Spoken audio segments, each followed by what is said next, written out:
మోదీ పాలనలో దేశం పరిస్థితి పద్మ వ్యూహంలో చిక్కుకున్న అభిమన్యుడిలా మారిపోయిందని ఆరోపించారు లోక్సభలో ప్రతిపక్ష నేత రాహుల్ గాంధీ. కేంద్ర బడ్జెట్పై చర్చ సందర్భంగా ఎన్డీఏ ప్రభుత్వంపై తీవ్ర స్థాయిలో విరుచుకుపడ్డారు. రైతులు, యువత, కార్మికులు సహా అన్ని వర్గాలు భయంలో ఉన్నాయన్నారు. పేపర్ లీకేజ్ గురించి బడ్జెట్లో ఊసెత్తకపోవడం దారుణమని మండిపడ్డారు Rahul Gandhi. Sir middle class जो है वो शायद इस बजट से पहले प्रधानमंत्री को सपोर्ट करता था. जब प्रधानमंत्री ने कोविड के समय उनसे थाली बजवाई थी तो उन्होंने दबाकर थाली बजाई, धड़ धड़ धड़ धड़ धड़ थाली बजा बजाई. इंडेक्सेशन जो आपने कैंसिल की वो पीठ में छुरा था, और जो कैपिटल गेन्स टैक्स आपने बढ़ाया वो छाती में छुरा था. కేంద్ర బడ్జెట్పై ప్రతిపక్ష నేత రాహుల్ గాంధీ వ్యాఖ్యలతో లోక్సభలో తీవ్ర దుమారం రేగింది. ఇద్దరు ప్రముఖ పారిశ్రామికవేత్తల పేర్లను సభలో ప్రస్తావించడంపై స్పీకర్ ఓం బిర్లా అభ్యంతరం వ్యక్తం చేశారు. చక్రవ్యూహంలో బంధించారన్న వ్యాఖ్యలపై ట్రెజరీ బెంచ్ ఎదురుదాడి చేసింది. అధికార విపక్ష సభ్యుల వాదనలతో లోక్సభలో కొద్దిసేపు గందరగోళం ఏర్పడింది. ఈ క్రమంలో జోక్యం చేసుకున్న పార్లమెంటరీ వ్యవహారాల శాఖ మంత్రి కిరణ్ రిజిజు ప్రతిపక్ష నేతపై విరుచుకుపడ్డారు. రాహుల్ గాంధీకి సభా నియమాలు తెలియవంటూ విమర్శించారు.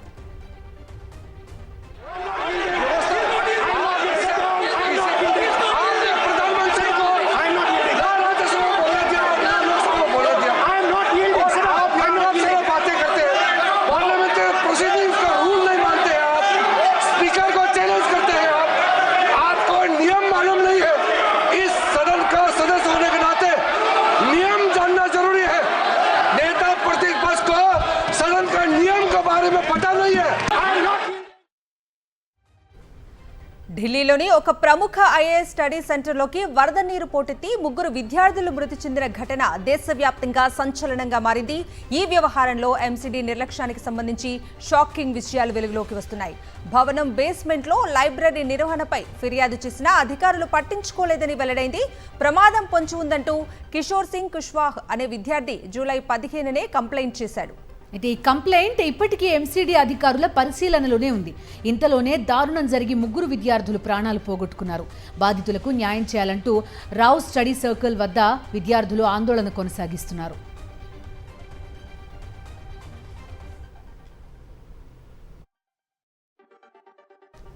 స్టడీ సెంటర్ ఘటనలో విచారణ వేగవంతం చేశారు ఢిల్లీ పోలీసులు. మరో 5గురిని అరెస్ట్ చేశారు.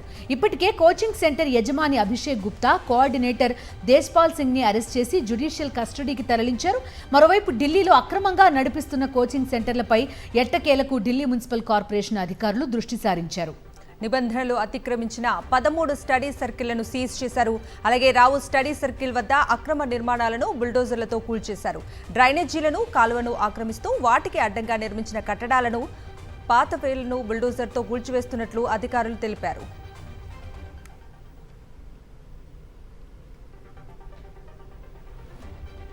ఢిల్లీ కోచింగ్ సెంటర్లో ముగ్గురు విద్యార్థులు ప్రాణాలు కోల్పోయిన ఘటనను లోక్సభలో లేవనెత్తారు బీజేపీ ఎంపీ బాన్సురి స్వరాజ్. ఆ ప్రభుత్వం నేరపూరిత నిర్లక్ష్యం కారణంగా ముగ్గురు అమాయకులు చనిపోయారంటూ ధ్వజమెత్తారు. ఘటనపై విచారణకు ప్రత్యేక దర్యాప్తు బృందాన్ని ఏర్పాటు చేయాలని కేంద్ర హోంశాఖను విజ్ఞప్తి చేశారు MP Bansuri Swaraj. Cause of death of these 3 students is the utter and absolute apathy of the Aam Aadmi Party ruling dispensation in Delhi. The criminal negligence of the ruling dispensation of the Aam Aadmi Party in Delhi has caused the death of these 3 students.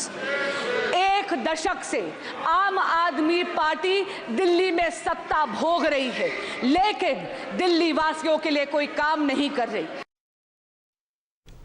దేశంలో పుట్టగొడుగుల్లా పుట్టుకొచ్చిన coaching సెంటర్ల నియంత్రణకు కఠిన చర్యలు చేపట్టాలని కేంద్రాన్ని demand చేశారు YSRCP MP Vijayasai Reddy. Regulatory బాడీని ఏర్పాటు చేసి నిబంధనలు పాటించేలా చూడాలన్నారు. ఢిల్లీ ఘటన నేపథ్యంలో కోచింగ్ సెంటర్లపై రాజ్యసభలో జరిగిన స్వల్పకాలిక చర్చలో మాట్లాడారు ఎంపీ విజయసాయిరెడ్డి. విద్యా సంస్థల్లో ఉన్నత ప్రమాణాలు పాటిస్తే ఈ స్టడీ సర్కిళ్లు ఉనికిలో లేకుండా పోతాయన్నారు. Whether it is Rao Institute here in Delhi or Narayana Institute in Andhra Pradesh or Chaitanya Institute in Andhra Pradesh or any other coaching centers, they are not maintaining the standards. There is no infrastructure. The infrastructure is collapsed everywhere. There is necessity, there is absolutely necessary, it is absolutely necessary to ban these coaching centers. ఆంధ్రప్రదేశ్లో హింసకు చరమగీతం పాడి శాంతి భద్రతలు పరిరక్షించాలని కేంద్రానికి విజ్ఞప్తి చేశారు లోక్సభలో వైఎస్ఆర్సీపీ పక్షనేత మిథున్ రెడ్డి. అన్ని TV channels చూస్తుండగా సొంత నియోజకవర్గంలో తనపై దాడి జరిగిందన్నారు. శాంతి భద్రతలు దిగజారితే ఏపీకి పెట్టుబడులు ఎలా వస్తాయని కేంద్రాన్ని నిలదీశారు MP Mithun Reddy. Without proper law and order, how will the investments come? For example, sir, I've been restricted from going into my constituency. They attacked me, they had burnt my vehicles, they destroyed my vehicles. The attack was, it was in the full glare of all the TV channels, and finally a case was booked against me, sir. The attempt to murder case was booked against me. After an attack happened on me, a reverse case was booked against me. Such is the law and order situation. If the law and order situation is so bad in our state, how will investments come into our state, sir? I demand from the government that law and order be restored in our state and all the violence has to be put an end. Chhattisgarh విద్యుత్ కొనుగోళ్లలో అక్రమాలు జరిగాయంటూ ప్రభుత్వం చేస్తున్న ఆరోపణలను ఖండించారు మాజీ మంత్రి జగదీష్ రెడ్డి. రెండు ప్రభుత్వాల మధ్య జరిగిన ఒప్పందంలో అక్రమాలు ఎలా జరుగుతాయని ప్రశ్నించారు. దీంతో సీఎం రేవంత్ రెడ్డి వెంటనే కౌంటర్ ఇచ్చారు. విద్యుత్ ఒప్పందాల్లో అక్రమాలపై విచారణ కోరిందే బీఆర్ఎస్ పార్టీ అని అన్నారు రేవంత్. అయినా అక్కడ ప్రభుత్వమే ఇక్కడ ప్రభుత్వమే ఇచ్చింది తీసుకున్నది. దీంట్లో ఏ మతలబులు ఉంటాయి అధ్యక్ష? మతలబుల సంగతి మీకెరక బాగా. బిహెచ్ఎల్కి ఇస్తే ఏం జరుగుద్ది, ఇంకోరికి ఇస్తే ఏం జరుగుద్ది? ఇవ్వండి రేపు మీరు రాష్ట్ర ప్రభుత్వం నుంచి నిర్మించవలసి వచ్చిన మీరు అన్ని పవర్ ప్రాజెక్టులు కూడా బిహెచ్ఎల్కి ఇవ్వండి, మేము మద్దతు ఇస్తాం. వికరించి నామినేషన్ మీదనే ఇవ్వండి, మద్దతు ఇస్తాం. సత్యహరిశ్చంద్రుడు ఆ వంశంలోనే మేము ఉన్నాం. సత్యహరిచంద్రుడు తర్వాత మా నాయకుడు చంద్రశేఖర్ రావే సత్యహరిచంద్రుడు అవతారంలో కలియుగంలో జన్మించిండు. కాబట్టి మీరు ఎంక్వైరీకి ఆదేశాలు ఇవ్వండి అని చెప్పి ఆ సభ్యుడే అడిగిండు అధ్యక్ష. హైదరాబాద్లో 24 గంటల నిరంతరాయ విద్యుత్ను ఆజ్యం పోసిందే డాక్టర్ వైఎస్ రాజశేఖర రెడ్డి అన్నారు సీఎం రేవంత్ రెడ్డి. గతంలో ఆయన తీసుకున్న నిర్ణయాలతోనే హైదరాబాద్లో వెల్లువలా పెట్టుబడులు వచ్చాయన్నారు. డాక్టర్ వైఎస్ రాజశేఖర రెడ్డి గారు వచ్చిన తర్వాత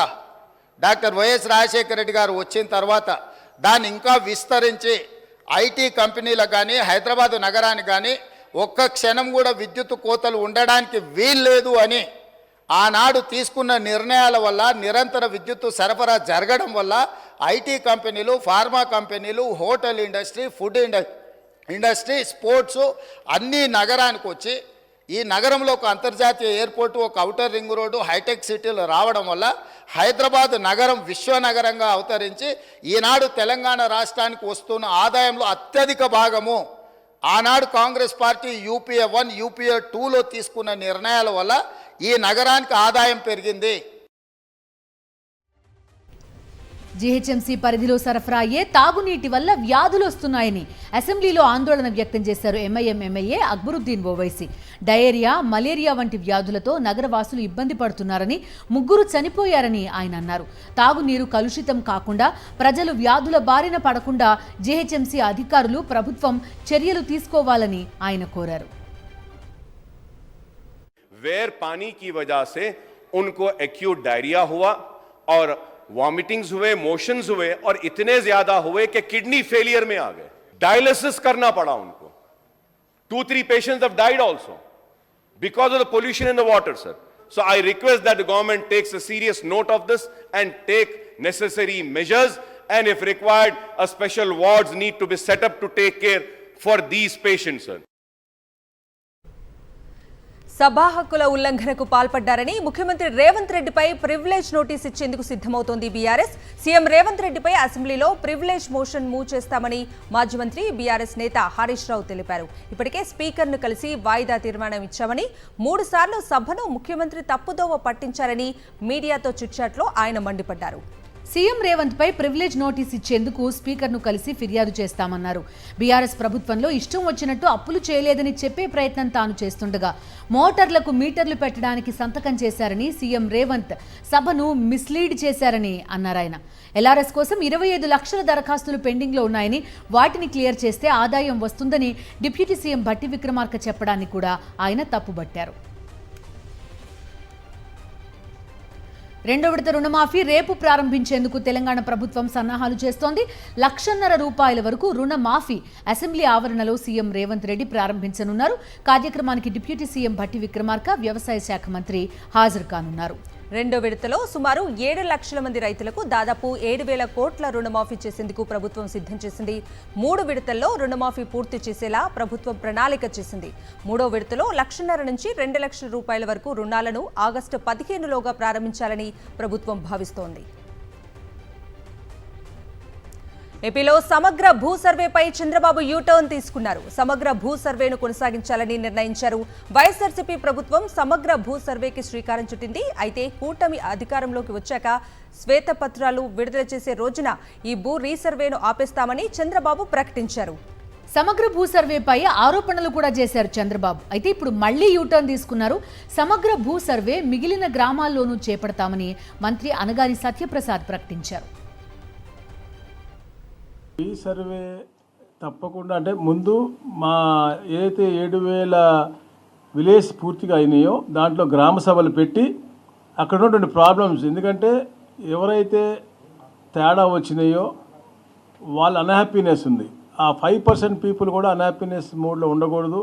వాళ్ళకి కావాల్సినటువంటి రిజిస్ట్రేషన్ ప్రక్రియలో ఇబ్బంది జరగకూడదు. కార్యాచరణ రూపకల్పన చేసి టైం లైన్ పెట్టుకుని అది కూడా పూర్తి చేసిన తర్వాత డెఫినెట్గా రీసర్వేకి విల్ గో హెడ్.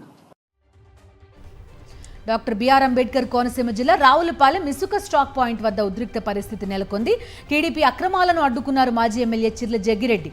ఇసుకపై డబ్బులు వసూలు చేయడాన్ని నిరసిస్తూ జగ్గిరెడ్డి ధర్నా చేపట్టారు.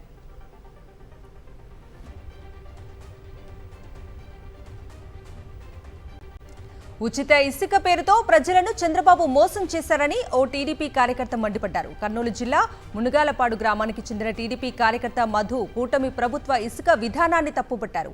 ఉచిత ఇసుక పేరుతో దోపిడీ చేస్తున్నారని విమర్శించారు. చంద్రబాబు నాయుడు ఉసుక ఎత్తుకొని ఏమైనా చేసుకోవడండి, ఏటికి నీళ్ళు వస్తున్నాయి, 2 ట్రిప్పులు ఉసుక 4 ట్రిప్పులు ఉసుక స్టాక్ వేసుకుంటే ఈ ఉసుకను కూడా సీజ్ చేసిపోతున్నారు. మొత్తము బండ్ల చోటు పల్లెని బండ్లు ఎత్తి లోడ్ వేస్తున్నారు. ఉచిత ఉసుక అని చెప్పిరి, అన్నీ చెప్పిరి, ఇలా ఏసీలేమో 50 చేస్తున్నారు. ఫ్రీ ఉసుక ఆడిస్తున్నారు సార్గా, ఇచ్చే ఓపిక లేదు. ఓట్లు వేసిన వాళ్ళు జనాలు తిక్కువలని చేసినారు మీరు టీడీపీ వాళ్ళు. టీడీపీ మంచిని పక్క మా ఇంట్లో ఫోటో కూడా ఉన్నాయి. ఇదే రంగం మీరు పనిచేసేది. హామీలపై చంద్రబాబు నాలుక మడతేస్తున్నారని మండిపడ్డారు వైఎస్ఆర్సీపీ మాజీ ఎమ్మెల్యే టీజేఆర్ సుధాకర్ బాబు. సూపర్ 6 సాధ్యం కాదని మేం గతంలోనే చెప్పామన్నారు. నీతి ఆయోగ్ సమావేశానికి వెళ్లి చంద్రబాబు ఏం చేశారని ప్రశ్నించారు. పోలవరం, అమరావతి పోర్టులకు నిధులు ఎందుకు సాధించలేదన్నారు. హామీలను తుంగలో తొక్కడానికి బాబు ప్లాన్ వేస్తున్నారని, చంద్రబాబు వ్యాఖ్యలపై పవన్ ఎందుకు నోరు మెదపడం లేదన్నారు సుధాకర్ బాబు. 15,000 కోట్లు ఇచ్చినప్పుడేమో ఏమేమన్నాడు, ఆక్సిజన్ ఇచ్చారు ఆంధ్రప్రదేశ్కి, అద్భుతమైన వరం అంటూ వాళ్ళని పొగిడిందే పొగడతాం చేశారు. ఇప్పుడేమంటున్నాడు, నీతి ఆయోగ్లో ఏమీ ప్రత్యేకంగా ఇవ్వలేదు, కేవలం విభజన హామీలో ఉన్న అంశాలు మాత్రమే ఇచ్చారని అన్నాడు. భవిష్యత్తులో చేయబోయే మోసాలకు లేదా హామీలను తీసి దొంగలో తొక్కడానికి ఇప్పటి నుంచే గ్రౌండ్ తయారు చేస్తున్నారా నారా చంద్రబాబు నాయుడు గారని నీతి ఆయోగ్ మీటింగ్ చూసిన తర్వాత అనిపిస్తుంది. సూపర్ 6 అమలు బాధ్యత చంద్రబాబుదే అన్నారు సిపిఐ రాష్ట్ర కార్యదర్శి రామకృష్ణ. ఇప్పుడు సూపర్ 6 అంటే భయమేస్తుందని అనటం కరెక్టేనా అని ప్రశ్నించారు. అమరావతికి 15,000 కోట్ల రూపాయలు అప్పు కాదు, గ్రాంట్ తేవాలని డిమాండ్ చేశారు రామకృష్ణ. ఉమ్మడి విశాఖ జిల్లాలో కూటమి నేతలు రెచ్చిపోతున్నారు. అనకాపల్లిలో 30 ఎకరాల దేవాదాయ భూములు ఆక్రమించేందుకు యత్నిస్తున్నారు.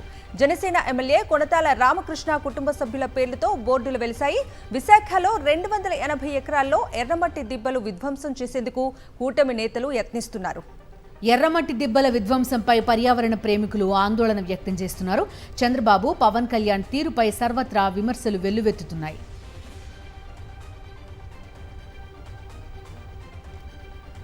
వైఎస్ఆర్సీపీకి ఓటేసినందుకు టీడీపీ నేతలు తమపై దాడులు చేస్తున్నారని గుంటూరు ఎస్పీకి బాధితులు ఫిర్యాదు చేశారు.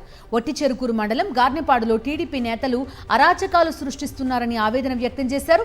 ఎన్నికల ఫలితాలు వెలువడిన నాటి నుంచి తమను గ్రామం నుంచి వెళ్లిపోవాలని దాడులు చేస్తున్నారని కన్నీళ్లు పెట్టుకుంటున్నారు. పోలీసులు కూడా టీడీపీ నాయకులకే వత్తాసు పలుకుతున్నారని మండిపడ్డారు బాధితులు.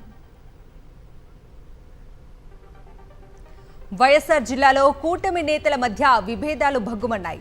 కొండాపురం మండలం టీకోడూరులోని అక్రమ గ్రావెల్ తవ్వకాల్లో ఇరు వర్గాలు రాళ్లతో దాడి చేసుకున్నాయి. ఓ వర్గంలో వ్యక్తి అయితే ఏకంగా లైసెన్స్డ్ గన్తో గాల్లోకి కాల్పులు జరిపాడు. అడ్డుకునేందుకు యత్నించిన పోలీసులపైన దాడి చేశారు. 3 వాహనాలను ధ్వంసం చేశారు. కూటమి కార్యకర్తల దాడిలో పలువురు అధికారులకు గాయాలయ్యాయి. ఇరు వర్గాలను అదుపులోకి తీసుకున్నారు పోలీసులు.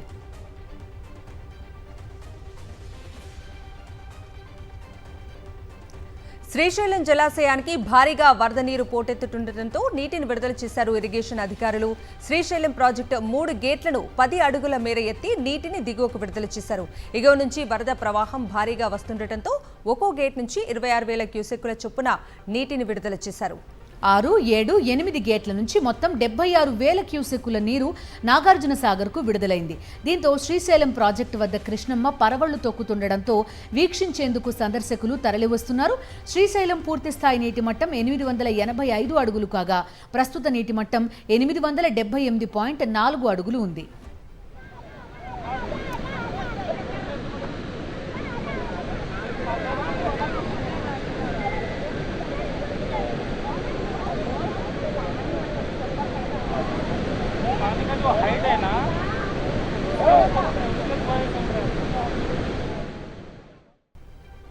నేషనల్ అప్డేట్స్ చూద్దాం. రిజర్వేషన్ల పెంపు వ్యవహారంలో బీహార్ ప్రభుత్వానికి సుప్రీంకోర్టులో ఎదురుదెబ్బ తగిలింది. 65% కోటా చట్టం నిలుపుదలపై స్టే ఇచ్చేందుకు సర్వోన్నత న్యాయస్థానం నిరాకరించింది. హైకోర్టు తీర్పుపై స్టే విధించాలన్న బీహార్ ప్రభుత్వ విజ్ఞప్తిని సుప్రీంకోర్టు తోసిపుచ్చింది. అయితే ఈ అంశంపై వాదనలు వినేందుకు అంగీకరించింది జస్టిస్ డివై చంద్రచూడ్ నేతృత్వంలోని ధర్మాసనం.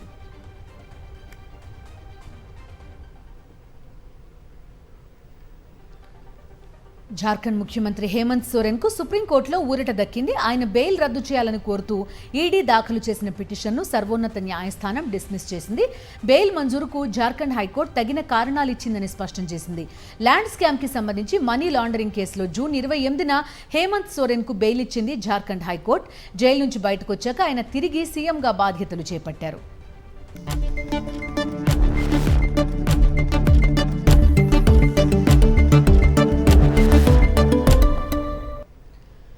బిజినెస్ అప్డేట్స్ చూద్దాం. దేశీయ స్టాక్ మార్కెట్ సూచీలు సరికొత్త రికార్డులను తాకి చివరికి ఫ్లాట్గా ముగిశాయి. బ్యాంకింగ్, ఎల్ఎన్టీ షేర్ల అండతో ఉదయం దూసుకెళ్లిన సూచీలు ఇంట్రాడేలో సరికొత్త జీవనకాల గరిష్టాలను నమోదు చేశాయి.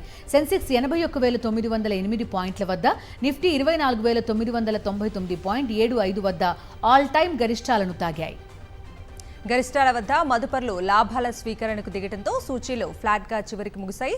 డాలర్తో రూపాయి మారకం విలువ 83.74గా ఉంది. అంతర్జాతీయ విపణిలో బ్రెంట్ క్రూడ్ బ్యారెల్ ధర $80.26, బంగారం ఔన్స్ ధర $2,391 చొప్పున ట్రేడ్ అవుతున్నాయి.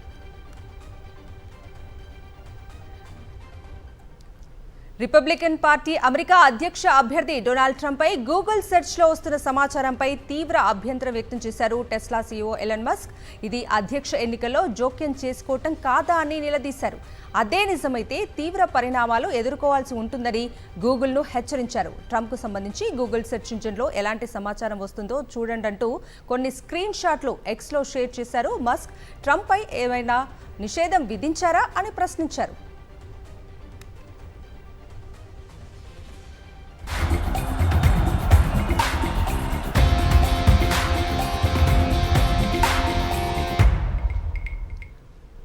Coming to sports updates. Paris ఒలింపిక్స్లో షూటింగ్ ఈవెంట్లో భారత్కు మరో పథకం దక్కే ఛాన్స్ ఉంది.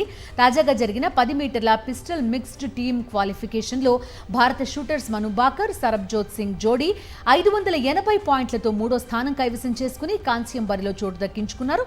క్వాలిఫికేషన్ పోరులో టాప్ 4లో నిలిచిన వారే ఈ ఫైనల్ పతక పోరుకు అర్హత సాధిస్తారు.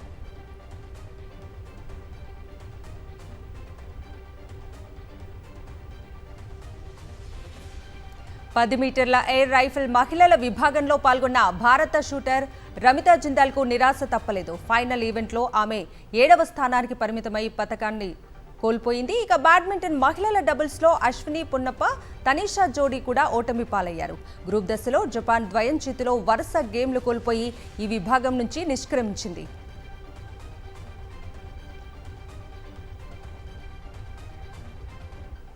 శ్రీలంకతో 3 టీ20ల సిరీస్ని మరో మ్యాచ్ మిగిలి ఉండగానే టీమిండియా దక్కించుకుంది. గౌతమ్ గంభీర్ కోచ్గా, సూర్యకుమార్ యాదవ్ టీ20 టీం కెప్టెన్గా సెలెక్ట్ అయ్యాక జరిగిన తొలి సిరీస్ని సొంతం చేసుకున్నారు. ఇకపై షార్ట్ ఫార్మాట్లో పాజిటివ్ థింకింగ్, భయం లేని ఆట తీరుతో ముందుకు వెళ్తామని సూర్యకుమార్ యాదవ్ అన్నారు.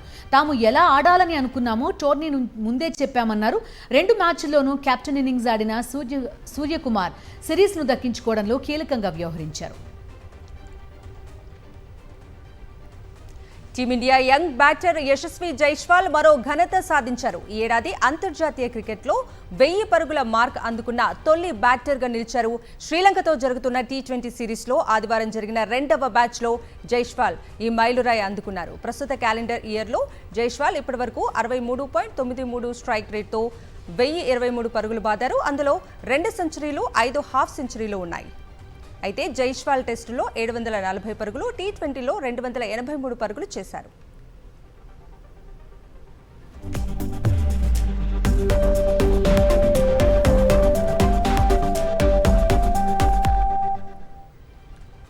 తమిళ చిత్ర నిర్మాతల మండలి కీలక నిర్ణయం తీసుకుంది. చిత్ర పరిశ్రమలో నెలకొన్న వివిధ సమస్యలపై చర్చించింది.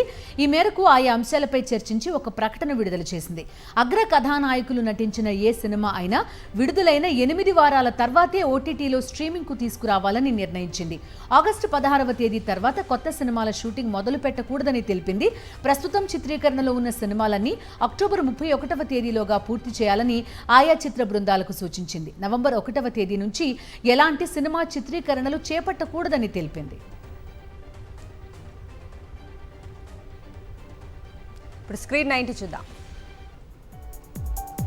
ప్రభాస్ మారుతి కాంబోలో వస్తున్న రాజసబ్ సినిమా నుంచి గ్లింప్స్ ను రిలీజ్ చేశారు మేకర్స్. 2025 ఏప్రిల్ 10న వరల్డ్ వైడ్ గా రిలీజ్ కానుంది. తెలుగు ఫిల్మ్ డైరెక్టర్స్ అసోసియేషన్ తమ సభ్యులకు హెల్త్ ఇన్సూరెన్స్ కార్డుల పంపిణీ కార్యక్రమాన్ని దర్శక సంజీవని మహోత్సవం పేరుతో ఘనంగా నిర్వహించింది. ఈ కార్యక్రమానికి హీరో విజయ్ దేవరకొండ ముఖ్య అతిథిగా హాజరయ్యారు. కన్నప్ప మూవీ నుంచి మధుబాల లుక్ ను రిలీజ్ చేశారు హీరో మంచు విష్ణు. ముఖేష్ కుమార్ సింగ్ డైరెక్ట్ చేస్తున్న ఈ పాన్ ఇండియా ప్రాజెక్టు షూటింగ్ చివరి దశకు చేరుకుంది. పవన్ కొత్తూరి డైరెక్షన్ లో తెరకెక్కుతున్న average student Nani teaser release అయింది. ఈ సినిమా ఆగస్టు 2న విడుదలవుతోంది. హీరో అశ్విన్ నటించిన శివం మధ్య సినిమా సెన్సార్ కార్యక్రమాలు పూర్తయ్యాయి. ఈ మూవీ ఆగస్టు 1న రిలీజ్ అవుతోంది. రావు రమేష్ కథానాయకుడుగా నటించిన సినిమా మారుతి నగర్ సుబ్రహ్మణ్యం. ఈ సినిమా ట్రైలర్ ను హీరో రామ్ చరణ్ రిలీజ్ చేశారు. అనుపమ పరమేశ్వరన్ కీలక పాత్రలో నటించిన సినిమా పరదా. ఈ సినిమా నుంచి రత్నమగా సంగీత ఫస్ట్ లుక్ ను మేకర్స్ రిలీజ్ చేశారు. సూపర్ గుడ్ ఫిల్మ్స్ నిర్మిస్తున్న భవనం cinema trailer launch event Hyderabad లో జరిగింది.